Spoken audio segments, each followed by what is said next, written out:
Flight Plan Quick Consults is sponsored by PI Mid-Atlantic and Joan Marshall. Predictive Index helps veterinary leaders better understand what drives their people so they can hire more thoughtfully, improve communication, build stronger teams, and lead each employee more effectively. Joan is a former human resources executive who used PI within several companies before becoming a PI Mid-Atlantic consultant nearly 25 years ago. To learn how Joan can support your practice, contact her directly at jmarshall@pimidlantic.com. Welcome aboard. You're listening to Flight Plan Quick Consults, your go-to podcast for veterinary insights that are fast, focused, and designed to elevate your practice. I'm your host, Brenda Tasman Medina from Encore Veterinary Consulting. Whether you're between appointments or heading into a strategy session, we've got takeoff-ready tips, tools, and takeaways to keep your team soaring.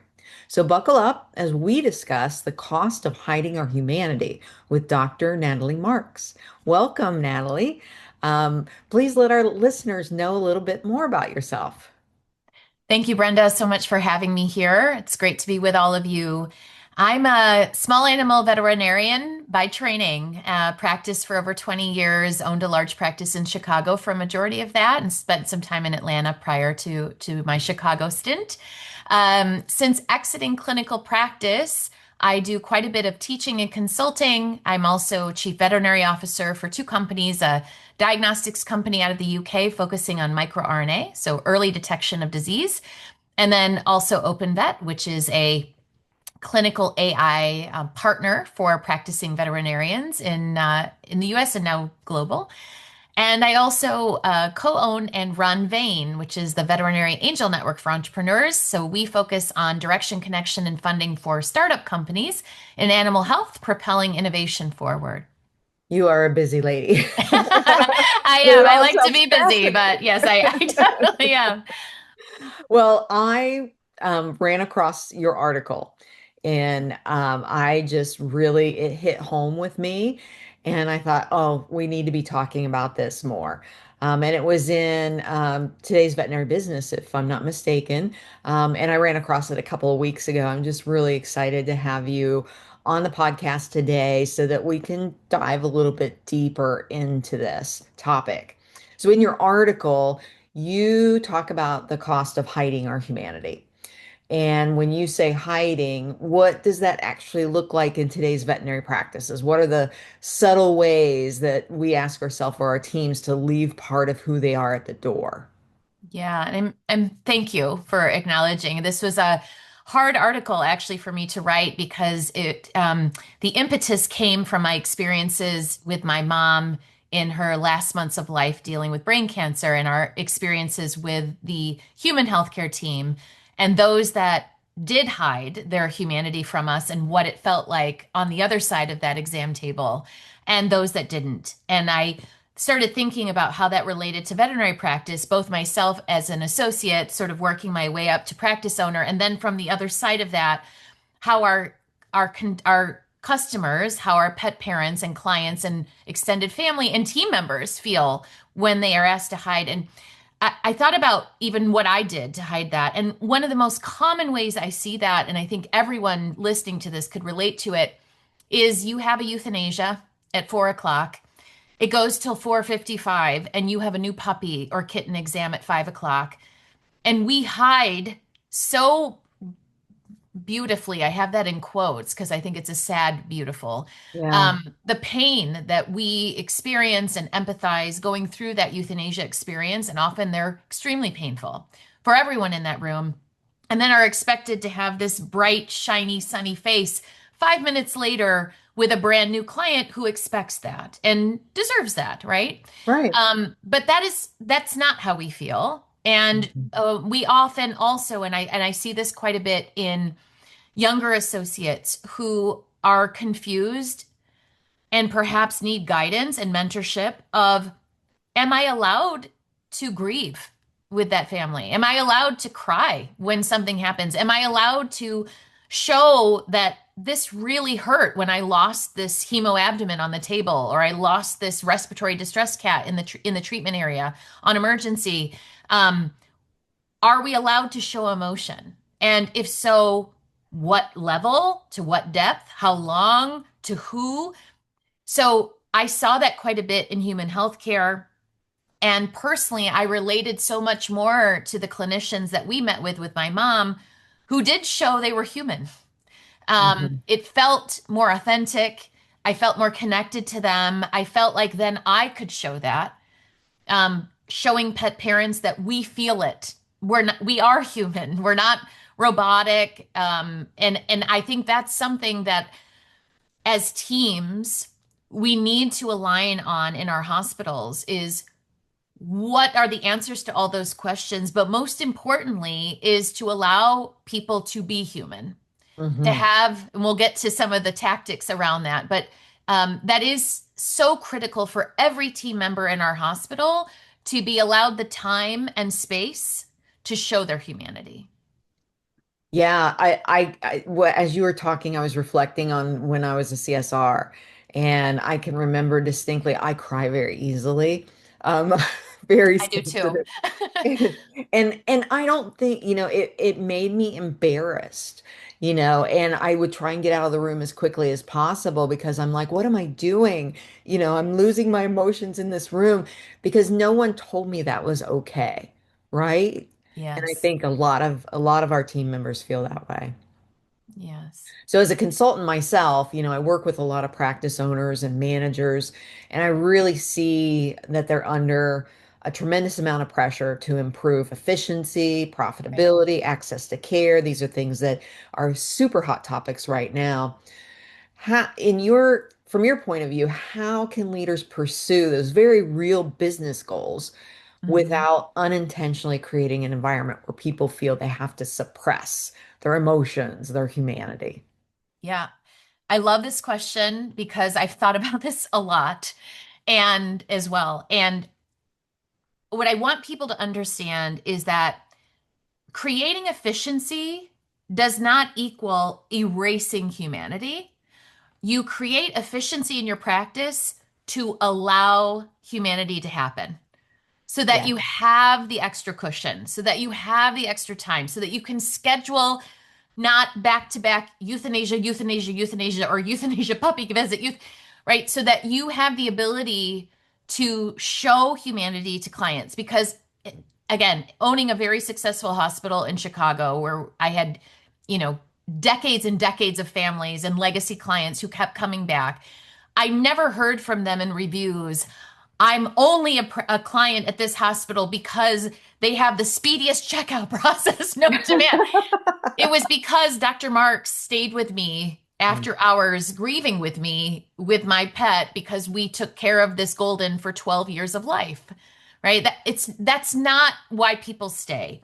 It's important operationally to be efficient for lots of different reasons. I think Brenda, as a consultant, right, you would agree. There's so much opportunity for us to continue to strive for more Absolutely. efficiency.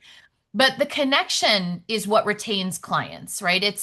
It's not the wow, you have an app and a QR code and you've figured out your payroll, so you're strategizing. That's all important because it creates the space for us to have humanity. So that's what I want is that we're not we're not choosing profit over people. We're creating efficiencies so that your hospital has wiggle room for people to be who they are. And that's the best of both worlds. And so I hope that's clear is that when your hospital is working with consultants like Brenda or working with different apps and technology that comes in to create efficiency, your goal should not be we're becoming more technical and robotic. Your goal should be, wow, this is allowing my people, who is the most valuable part of a hospital, right? Allowing my people to be the people that they are, to be authentic, to show clients that we are humans underneath our scrubs and whatever faces we wear. And I think that's the most important thing. And that is a top-down mentality. That can't be the leaders in the practice saying, yes, all of my team members can do that, but I'm going to show stone face, right? We Right. have to lead by example and lead with warmth, compassion, empathy, and kindness, and let that always trickle down. Yeah. Including that why I think is so, so critical because, when the team just hears, oh, she's coming in to work on efficiency, they think of me as that business consultant and I'm just there to help make a better profit. But, I'm so enamored with, medical record keeping with the utilization of AI because the first time I saw it in practice, I was with the team member, I was shadowing, and my takeaway was yes, it saved them time, but the beauty of the depth of connection between the team member and the doctor with that client was just so, so different than it was looking at a computer screen and reading off these questions. There was, we could talk to them like a normal person and have a Yes. conversation, and you saw that relationship start to build and flourish. That's So, incredible. yes, talk about the why. Yes. Um, so, as a veterinary professional, we often develop emotional armor. I Mm. struggle with this, but I try and put that armor on. It's a way to survive those difficult days. At what point does healthy resilience become emotional self-protection that actually disconnects us from our patients, our clients, or even our own purpose? Yeah. I struggle with this too. And sometimes gone too far. And I think Mhm. that's one of the points that I want to stress this moment here with you. We have to remember, and I think this is an important point, resilience flexes, right? So you might have a challenging interaction, a difficult conversation with a team member or a challenging client. But remember that resilience flexes into those difficult, uncomfortable spaces, but it comes back. Armor gets put on and it doesn't flex at all.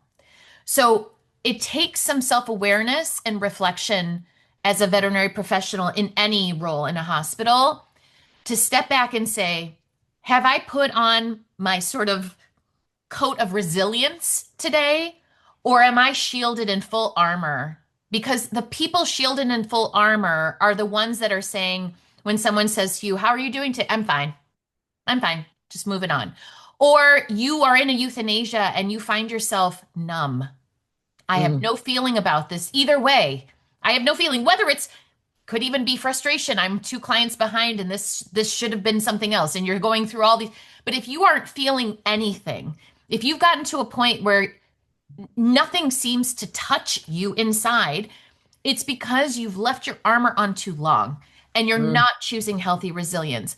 I like to teach a concept of clinical empathy. We all are empathetic people, or we wouldn't be in this profession. But remember, empathy involves putting yourself in the other person's shoes and trying to imagine what that might feel like to be losing their family member or to having to choose between what's in their heart or what's in their budget, right? In making right. decisions. There's a lot of those moments that happen throughout a day in a hospital. Clinical empathy, though, protects you a bit in that you're putting yourself into that person's shoes in the clinical moment.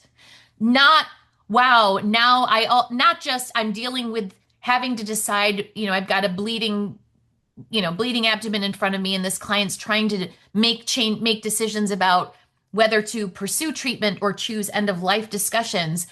But then what happens is we often go beyond clinical and we go to, and I know this family's dealing, their son is ill at home and the husband just lost the job and now I've got to, and then we take on this whole other empathetic picture which weighs on us. And that is one of the factors that leads to compassion fatigue and burnout. Instead of us practicing to deal in the clinical moment, we can deal with clinical empathy. That allows us to be resilient and come back. It's when I took on families' entire other life, right? All of the other things that are part of their human story and had to weigh that down on me too. It's not to say we can't lead, again, be compassionate and kind and patient. But if we focus on the clinical empathy part, yes, it must be really hard to have to decide between end of life and choosing a referral that doesn't have a good prognosis, right? I can empathize with that. I understand clinically what that means, and I can stay in that world so that I can be resilient and come back for my next client. But most importantly, I can come back to the family I have waiting at home for me that needs me to be a mom or a parent or a spouse or a partner or a friend or whatever I have roles at home, right? That's priority two. So I think that's key is to take a moment when take a walk outside at lunch or in quiet time at night or over coffee and think to yourself, have I honestly had moments where I haven't felt anything? Mm. In those euthanasias, in those hard discussions, when a team member comes to me crying about another case, are you numb? And if you are, the first step is acknowledging it. And there's no judgment here. I've been there. I've been there myself. But it's a sign that we need to recognize you might be armored versus resilient. And we can help. There are resources and lots of ways for us to take that armor slowly off and allow you to practice clinical empathy. So maybe that's something we can talk about at a later time, Brenda. I don't want to take Yeah, over the whole no, podcast, but I think that's the line that I see that people need to acknowledge and be self-aware of, and then we can try to get back to the resilience part. shed that armor. Yeah. Yeah.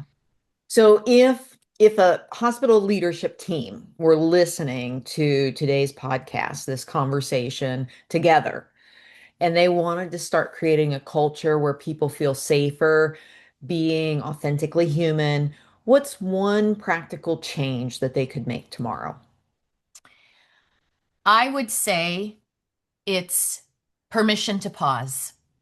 Mm, So even if it's 60 seconds, even if you have a space in your hospital, could be a remodeled closet, it doesn't have to be big, but a space of silence and safety that a team member can go when they need a pause and not be penalized for it, mm, right? You've got an appointment waiting. There's got to be a way to message that this person needs that time to pause. They need time to regroup. They need time to shed the tears. They need time to freshen their face. They need time to take some deep physiologic breaths, calm down their nervous system, acknowledge that it's okay what they did, not be rushed into another moment of critical thinking and emotional kind of instability because it compounds and it becomes traumatic. And just like we've been talking about now for a long time around the emotional health of pets and how those traumatic moments are triggered and permanently stored in their amygdalas, the same thing happens in people. It's hmm traumatic, it's stored, it builds. It's going to take longer the next time that person has a similar experience to recover to baseline. So I would encourage leadership teams to also role model and demonstrate this, but the permission to pause, even if it's just 60 seconds, to regroup on your own turf in a safe, secured space where no one is bothering you, and the ability to then, with a clearer mind, and also that permission that you are allowed to show those emotions with no judgment on performance or no judgment on you as a team member, and then return to work. I think there is soft and passive language in hospitals around this, but I would love a formalized policy around that so there is weight to it.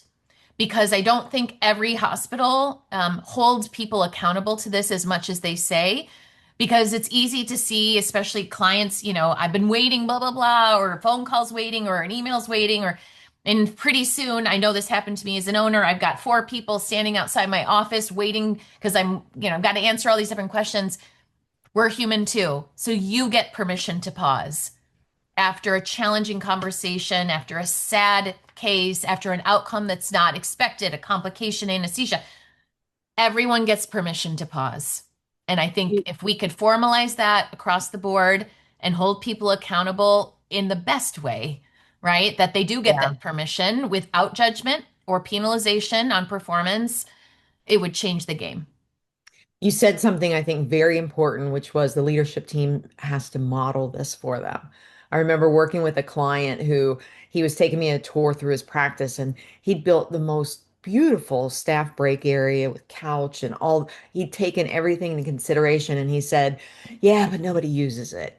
And I stopped and I said to him, I'm like, "Where do you take your lunch?" "Oh, well, I don't have time for lunch." And I'm Mhm. like, you've got to model what you want the team to actually do. Otherwise, they feel like the expectation is keep going. That's why they're not using this room.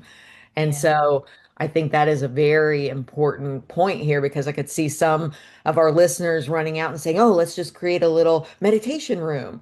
And then they just keep running. And it's like, no, it's like you've got to take that pause, you've got to give the Yes. permission, and then you have to embrace it yourself as a leader, right? Yes. Yes. So when people leave this episode and they head into work tomorrow morning, what's one thing you hope that they'll do differently? Not because it's better for the business, but because it's Mhm. better for the people doing the work. I hope that everyone listening that's in one of these moments where it's not a routine wellness vaccine, but there's emotion of some kind, whether it's heightened or lowered or anywhere in between, that they allow it to land, Mm. that they allow themselves to actually be present in the moment, not judge themselves if they get emotional, not judge themselves if it takes that permission to pause to recover, but to allow their a small part of your humanity to show to a client. And I, for a long time, struggled with, does that make me look weak? Does that make me look less confident? Does that make me look um, less stable, right? And not in control, especially as a hospital owner or leader. And what I found was the exact opposite. It showed vulnerability, it showed humanity, it was much more approachable to my team, to my clients. They related. They didn't see it as so distant. It actually brought us together. So I would encourage everyone, even if it's a small micro moment, to allow the pause, allow it to land, allow yourself to feel, not be numb, but then give yourself that permission to pause. Don't feel you have to rush right into the new puppy appointment. Don't feel you have to rush through a moment because you're afraid you might show emotion. I'm not saying yes, sit with a client for 6 hours and divulge your entire life story. It's micro moments. It's Yeah. practice. It doesn't come naturally to all of us, and that's totally okay. But give yourself a moment to just be in the moment and see the reaction from the other side because it's very rare that it's not positive. And the one thing I think, Brenda, you and I, well, we align a lot of things, but I think one thing we would both firmly align on is that this is a relationship centered industry. We're not transactional. We are about human animal bond at the very core. So develop the relationship. Relationships mean trust two ways, right? So when Absolutely. you show trust in the room that you can show emotion, your client will in turn see that, and that strengthens your bond. And they will show and potentially even divulge information that helps you take better care of that patient, right? Things that they were potentially a little too nervous or scared or anxious to divulge. It only lends itself to better bonds and much more rewarding practice. Well, thank you so much, Dr. Marks, for being with us today. And thank you to our listeners for flying with us on Flight Plan Quick Consults. Thanks you to our generous sponsor, PI Mid-Atlantic. If today's insights helped you climb to new heights, be sure to subscribe, leave a review, and share this episode with your crew.